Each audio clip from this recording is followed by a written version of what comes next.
अगर मैं आपसे ऐसा कहूं कि आपको एक दिन में कुल 24 घंटे नहीं मिलते हैं, तो आपका जवाब क्या होगा? अरे भाई, सभी लोगों के पास दिन में 24 घंटे होते हैं। मुमकिन ही नहीं है। मुझे पता है कि रोज मुझे 24 घंटे मिलते हैं। भाई मजाक मत करो। कुछ ऐसा ही आपका जवाब होगा, राइट? लेकिन मेरे इसके बारे में समझाने के बाद आपका जवाब पूरी तरह से बदल जाएगा। आप सरप्राइज हो जाएंगे, साथ में शॉकिंग भी रहेगा। आप शायद इस बात को कभी महसूस किए ही नहीं होंगे। इस वीडियो के बाद आप समय यानी टाइम को पूरी तरह से अलग नजरिए से देखेंगे। हाँ, यह सच है। मैं समझाता हूँ। चलिए पता लगाते हैं। आमतौर पर कहे तो सभी के पास एक दिन में 24 घंटे होते हैं। यह यकीनन सच है। लेकिन सवाल यह है कि इन 24 घंटों में से आपको कितने मिलते हैं? अगर मेरे पास 24 घंटे हैं तो मुझे 24 घंटे ही मिलेंगे ना। इसमें पॉइंट क्या है? नहीं, हर किसी को 24 घंटे नहीं मिलते हैं। यही पॉइंट है। मैं उस समय की बात कर रहा हूं जो आपको अपने लिए मिलता है। हाँ, आपका पर्सनल टाइम, आपका मी टाइम, वह समय जो आप अपने लिए उपयोग कर सकते हैं। हाँ, क्या आपने कभी इसके बारे में सोचा है? मुझे यकीन है कि आप इस वीडियो के बाद जरूर सोचेंगे। इसे समझने के लिए एक आम व्यक्ति की रोजमर्रा की गतिविधियों को देखते हैं। हर दिन हम एक काम जो बिना रोके करते हैं वो है सोना। नहीं, मैं इस सोने की बात नहीं कर रहा हूँ, मैं नींद की बात कर रहा हूँ। कुल 24 घंटों में एक औसतन व्यक्ति दिन में 8 घंटा सोता है। तो 24 घंटों से 8 घंटा को हटा दीजिए। अब आपके पास 16 घंटे बचे हैं। हम हर रोज खाना खाते हैं, नहाते हैं, वॉशरूम जाते हैं आदि। इन कामों के लिए मान लेते हैं कि पूरे दिन में लगभग 3 घंटे लगते हैं। तो 16 में से 3 घंटे हटा दीजिए। अब आपके पास 13 घंटे बचे हैं। यदि आप काम करने वाले व्यक्ति हैं, जैसे सुबह 9 बजे से शाम 5 बजे तक, तो आप प्रतिदिन 8 घंटे काम करते हैं। अब 13 घंटों में से 8 घंटे हटा दीजिए। आपके पास 5 घंटे बचे हैं। आप शायद रोज घर से ऑफिस और वापस घर ट्रैवल करते होंगे। मान लेते हैं कि जाने 1 घंटा और आने 1 घंटा, टोटल 2 घंटे लगते हैं। इन 5 में से 2 घंटे निकाल दे। अब आपके पास 3 घंटे बचे हैं। इन 3 घंटों में से कुछ समय आप सोशल मीडिया पर बिता देते हैं, जैसे फेसबुक, इंस्टाग्राम, व्हाट्सएप, और टीवी भी देखते हैं और अपने दोस्तों के साथ कुछ समय बिताते हैं। बचा हुआ 3 घंटा भी पूरा हो गया। आपका 24 घंटा पूरा हो गया। क्या आपने पहले कभी ऐसे कैलकुलेशन की है? अगर आपका जवाब हाँ है, तो आप सच में सही रास्ते पर है। यह कैलकुलेशन सिर्फ एक औसतन काम करने वाले व्यक्ति के लिए है। यह व्यक्ति से व्यक्ति, रहने की जगह, धर्म, पेशा और कई और अधिक में बदल सकता है। यह कैलकुलेशन स्टूडेंट्स, हाउसवाइफ्स, काम न करने वाले व्यक्ति, जवान लोग, बूढ़े लोग आदि के लिए अलग होगी। आप अपनी रोजमर्रा की डेली फिक्स्ड एक्टिविटीज के आधार पर यह कैलकुलेट करें कि आप दिन में कितने घंटे बिताते हैं और आपको कितने घंटे पर्सनल टाइम मिलता है। कमेंट करके मुझे बताएं। अब पॉइंट पे आते हैं। मैंने ऐसा क्यों कहा कि आपको एक दिन में 24 घंटे नहीं मिलते हैं? वह इसलिए क्योंकि आप एक अकेले व्यक्ति नहीं है। आपके पास कुछ जिम्मेदारियां और निर्भरताएं हैं जिनके लिए आपको अपने समय में से कुछ घंटे देने होंगे। आप अपने लिए पूरे 24 घंटे नहीं रख सकते हैं।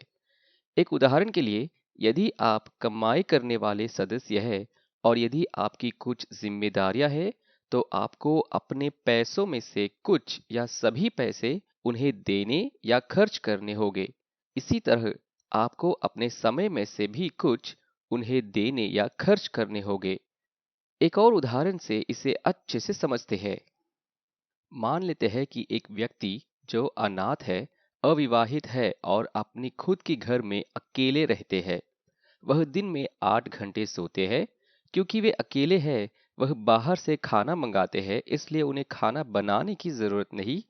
मान लेते हैं कि दिन भर में खाना खाने, नहाने और वॉशरूम जाने के लिए उन्हें 3 घंटे लगते हैं। वे ऑफिस जाते हैं तो ट्रैवलिंग के लिए 2 घंटे। वे 8 घंटे ऑफिस में काम करते हैं। अपने पूरे 24 घंटों में से उन्होंने ऑलरेडी 21 घंटे बिता चुके हैं। अब उनके पास सिर्फ 3 घंटे ही बचे हैं। एक ऐसा व्यक्ति जिनके पास बहुत अधिक जिम्मेदारियां और निर्भरता भी नहीं है, उनके पास ही केवल 3 घंटे ही बचे हैं दिन में खुद के लिए।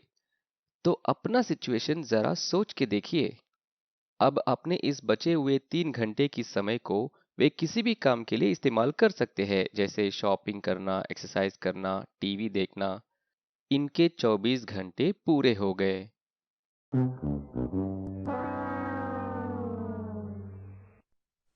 दूसरी ओर इस व्यक्ति को देखते हैं जो विवाहित है, बच्चे भी है, अपने माता पिता के साथ रहते हैं और अपने घर में एकमात्र कमाने वाले सदस्य है। वो सभी काम करते हैं जो पिछले व्यक्ति ने किया था। इन्हें भी दिन में सिर्फ 3 घंटे बचे हुए मिलते हैं, लेकिन वे इन 3 घंटों को अपने लिए खुद के लिए बिल्कुल नहीं खर्च कर सकते हैं। उन्हें कुछ समय अपने पत्नी और बच्चों के लिए बिताना होगा। मान लेते हैं कि 2 घंटा। उन्हें अपने माता पिता का भी ध्यान रखना होगा, उनके साथ कुछ बातें करना होगा, कुछ समय बिताना होगा। मान लेते हैं कि 1 घंटा। खत्म। इनके 24 घंटे कंप्लीट हो गए। अब उनके अपने पर्सनल टाइम के बारे में क्या? कब वे खुद पे ध्यान दे सकते हैं? कब वे डेली एक्सरसाइज और वर्कआउट करेंगे? कब वे कुछ नया सीखने के लिए टाइम निकालेंगे? कब वे मार्केट जाएंगे? कब वे ये करेंगे? कब वे वो करेंगे? आधी आधी। Oh no! अगर इन्हें इनमें से कोई भी काम करनी है, तो इन्हें उन कामों में से ही टाइम निकालना पड़ेगा जो वो ऑलरेडी कर रहे हैं। इसलिए उन्हें डिसाइड करना होगा और एक टाइम मैनेजमेंट स्केड्यूल बनाना होगा। शुरू करने के लिए ऑफिस का टाइम कम नहीं कर सकते हैं और ट्रैवलिंग का टाइम भी कम नहीं कर सकते हैं। उन्हें अपने फैमिली और पेरेंट्स को भी नज़रअंदाज नहीं करना चाहिए। तो बचा हुआ है सोने का समय। हाँ, वे अपने सोने के समय को 8 से घटाकर 6 कर सकते हैं। अब उनके पास अपने लिए 2 घंटे मिल गए। वे अपने खाने पीने का टाइम और वॉशरूम के टाइम से भी कुछ टाइम कम कर सकते हैं। इससे उनको 1 और घंटे का समय मिल जाएगा। टोटल 3 घंटे। इस समय को वह अपना मी टाइम जैसे इस्तेमाल कर सकते हैं, या उनका खुद का पर्सनल टाइम जिसमें वे एक्सरसाइज कर सकते हैं या कुछ नया सीख सकते हैं या कुछ भी और कर सकते हैं। इन 2 उदाहरणों के साथ अब आप समझ गए हैं। आपके जिम्मेदारियां और निर्भरताओं के आधार पर आपको अपना कुछ समय दूसरों को देना होगा। यदि आप एक अकेले व्यक्ति हैं, तो सारा 24 घंटा आपका है। यदि आप एक शादीशुदा व्यक्ति हैं, तो आपको अपने समय में से आधा समय अपने जीवन साथी को देना होगा। यदि आपके बच्चे हैं, तो आपको अपने समय का केवल 1/4 हिस्सा ही मिलेगा, बाकी सब उनका है। यदि आपके देखभाल में बुजुर्ग माता पिता है, तो आपको बिल्कुल ही समय नहीं मिलेगा, सब अब उनका है। Oh no! इसलिए मैंने कहा, हर किसी के पास 24 घंटे होते हैं, लेकिन हर किसी को 24 घंटे नहीं मिलते हैं। इसलिए शुरुआत के लिए आपको अपने लिए अधिक समय पाना है, तो पहले सोने का समय को कम करना है। हाँ, टाइम मैनेजमेंट की शुरुआत ही सोने के समय को कम करने से होती है। रोजाना 10 घंटे मत सोइए, या फिर 8 घंटे भी जरूरत नहीं है। एक औसतन व्यक्ति केवल 6 घंटे की नींद लेकर स्वस्थ रह सकता है। 6 घंटे सोने की आदत पड़ने के बाद आप और आगे जाकर दिन में सिर्फ 4 घंटे सोना शुरू कर सकते हैं। सच में एक हेल्दी लाइफ के लिए रोजाना 4 घंटे की कंटिन्यूअस साउंड स्लीप काफी है। हाँ, ऐसे बहुत लोगों के एग्जाम्पल है। सक्सेसफुल लोग, अमीर लोग, और कई सारे फेमस सेलिब्रिटीज सभी ये एग्री करते हैं कि 4 घंटे की नींद काफी है। जितना कम आप सोएंगे उतना ही अधिक आप सफल होएंगे। यही एक बेस्ट तरीका है आपके लिए ज्यादा समय पाने के लिए। जितना अधिक आपकी जिम्मेदारियां हैं उतना ही कम आपको सोना चाहिए। ऐसा करके ही बहुत लोग अपने जीवन में सफल होते हैं।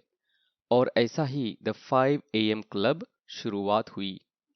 आपको अपने 24 घंटे को ऐसा मैनेज करना चाहिए ताकि हर किसी को आपका समय मिल सके। कृपया करके आप अपने पूरे 24 घंटे को अपने पास ही रखने का प्लान न करें। यह सेल्फिशनेस है और किसी को भी ऐसा करना नहीं चाहिए। आप दिन भर में 15 घंटे पूरे अपने काम में ही ध्यान केंद्रित नहीं करना चाहिए, क्योंकि फिर आपकी फैमिली, पेरेंट्स और बच्चे नाराज हो जाएंगे कि आपके पास उनके लिए समय नहीं है। इसी तरह आपको दिन में 10 घंटे सोना नहीं चाहिए, क्योंकि फिर आप अपने काम में कंसंट्रेट नहीं कर पाएंगे। बहुत अधिक सोना और बहुत अधिक काम करना दोनों ही आपात का कारण बन सकता है। इस वीडियो के बाद आपकी रोजमर्रा की एक्टिविटीज के समय को नोट करें। उदाहरण के लिए नींद 8 घंटे, काम 8 घंटे, जॉगिंग 30 मिनट, खाना 1 घंटा आदि। देखें कि आपके पास कितना समय बचता है। देखें कि आप बचा हुआ समय को कहीं और कैसे उपयोग कर सकते हैं। टाइम मैनेजमेंट की शुरुआत करने के लिए पहले आपको यह समझने की ज़रूरत है कि कहाँ-कहाँ आपका ज़्यादा समय हो रहा है और कैसे बर्बाद हो रहा है। समय यानी टाइम एक ऐसी चीज़ है जिसे आप खर्च करने के बाद वह कभी वापस नहीं पा सकते हैं। इसके अलावा समय किसी के लिए भी रुकता नहीं है, इसलिए इसे बुद्धिमानी से उपयोग करें। सभी के पास एक दिन में 24 घंटे होते हैं। आप अपने 24 घंटे में क्या-क्या करते हैं उसी से फर्क पड़ता है। आशा है कि अब आप समझ गए होंगे कि एक दिन में आपको कितना टाइम मिलता है और कैसे और ज्यादा टाइम निकाल सकते हैं। प्लीज अपने एक्सपीरियंस को कमेंट करके शेयर कीजिए। इस चैनल को सब्सक्राइब कीजिए और इस वीडियो को लाइक कीजिए। अपने फ्रेंड्स और फैमिली के साथ इस वीडियो को शेयर कीजिए। इस चैनल के नए नोटिफिकेशंस को पाने के लिए बेल आइकन प्रेस कीजिए। ध्यान रहे, आप बहुत महत्वपूर्ण है। धन्यवाद।